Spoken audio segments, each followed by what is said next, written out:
बहुत मुद्दत से ऐसा है कि तुम खामोश रहते हो।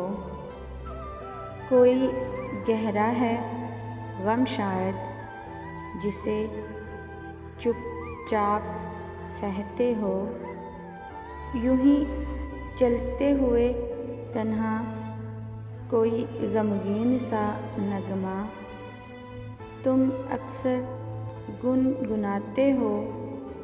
दौराने गुफ्तगू यूं ही मिले नज़रों से जब नज़रें तो बातें भूल जाते हो।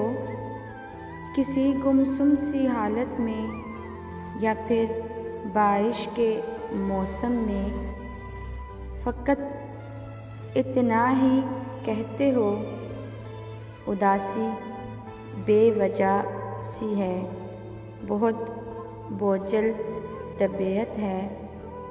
भला सच क्यों नहीं कहते, किसको याद करते हो।